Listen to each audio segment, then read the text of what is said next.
Hi అండి, అందరికీ నమస్కారము. జై శ్రీరామ్. ఈరోజు సీతారాముల వారి గురించి తెలుసుకుందామండి. రామాయణం గురించి తెలియని వారు ఉండరండి, కానీ నాకు తెలిసింది నేను చెప్తానండి. సీతారాముల వారు పుట్టిన దగ్గర నుంచి వివాహమైనంత వరకు తెలుసుకుందామండి. ఏదో నా వంతుగా నాకు తెలిసింది నేను చెప్తానండి. అయోధ్యకు రాజైన దశరథ మహారాజుకు చాలా కాలం సంతానం ఉండదండి. సంతానం లేక చాలా బాధపడుతుంటారండి. సంతానం కోసము వశిష్ఠ మహర్షి సలహాతో పుత్రకామేష్టి యాగం చేయమంటారండి. పుత్రకామేష్టి యాగం ఫలితంగా దేవుడిచ్చిన పాయసాన్ని దశరథ మహారాజు తన ముగ్గురు భార్యలైన కౌసల్య, సుమిత్ర, కైకేయి భార్యలకు ఆ పాయసాన్ని ఇస్తారండి. ఆ పాయసం తాగిన తరువాత వారికి సంతానం కలుగుతుందండి. కౌసల్యకు శ్రీరామచంద్రుల వారు, సుమిత్రకు లక్ష్మణుడు, శత్రుఘ్నుడు, అలాగే కైకేయికి భరతుడు పుడతాడండి. వాళ్ళలో ఏ భేదాలు లేకుండా ఎంతో చక్కగా చూసుకునేవారండి. ఇదిగోండి, సీత, రామ, భరత, శత్రుఘ్నులు యుక్త వయస్సుకు వచ్చిన తర్వాత అండి, శ్రీరామచంద్రుల వారికి చిన్నప్పటి నుంచి వినయము, విధేయత, శౌర్యము ఉండేవండి. అలాగే లక్ష్మణుడు కూడా ఎప్పుడూ శ్రీరామచంద్రుల వారి వెంటే ఉండేవాడండి. రాముడు, లక్ష్మణుడు మొదట వశిష్ఠ మహర్షి దగ్గర విద్యలు నేర్చుకున్నారండి. తర్వాత విశ్వామిత్ర మహర్షి వచ్చి యజ్ఞాలను రాక్షసుల నుంచి రక్షించమని కోరగా రామ లక్ష్మణుల వారిని తీసుకువెళ్తారండి. అక్కడ తాటక, సుబాహు వంటి రాక్షసులను సంహరిస్తారండి శ్రీరామచంద్రుల వారు.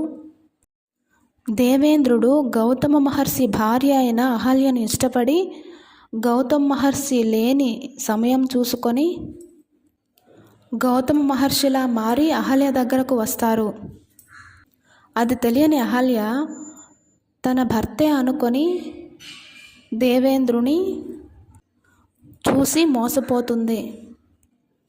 మరలా ఇంటికి తిరిగి వచ్చిన గౌతమ మహర్షి వీరిద్దరిని చూసి తెలిసి చేసినా తెలియక చేసినా తప్పు తప్పే అవుతుంది కాబట్టి అహల్యకు అడవిలో పెద్ద బండరాయిగా మారమని శపిస్తాడు. అలాగే ఇంద్రునికి కూడా ఒళ్ళంతా కళ్ళు కమ్మని శపిస్తాడు.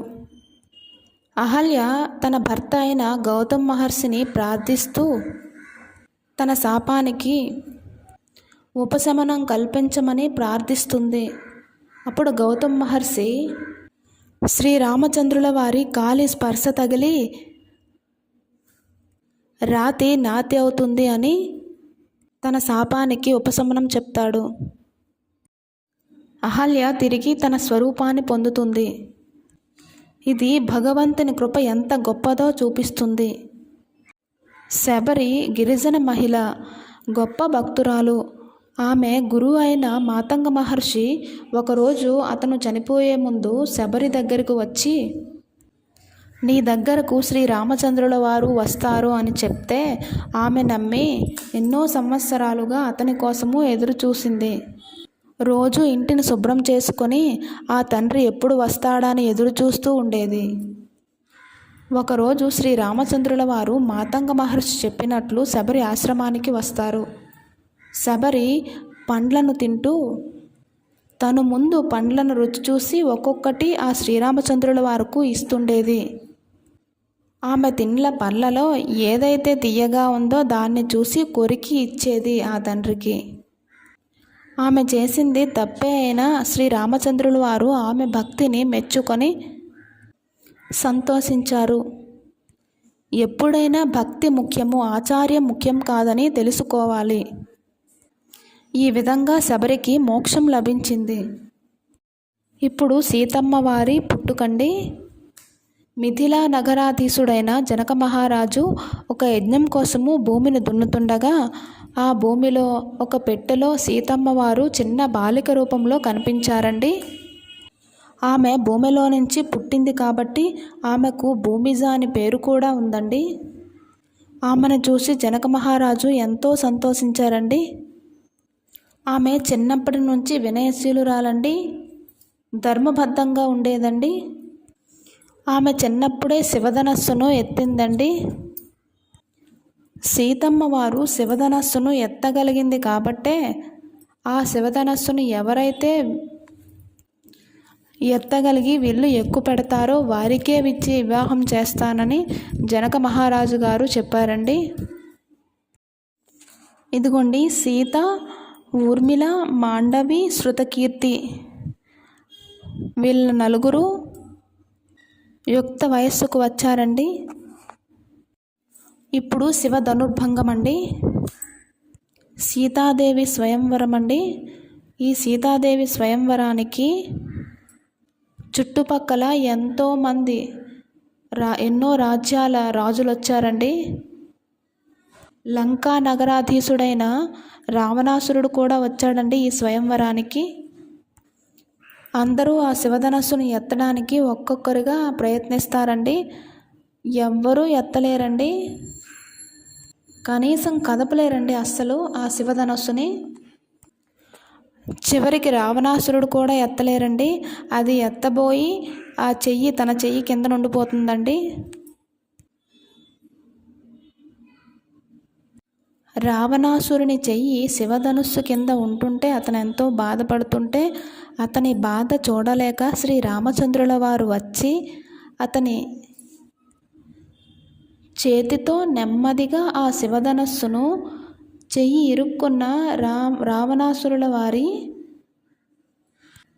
చెయ్యి తీయటానికి ప్రయత్నిస్తారండి.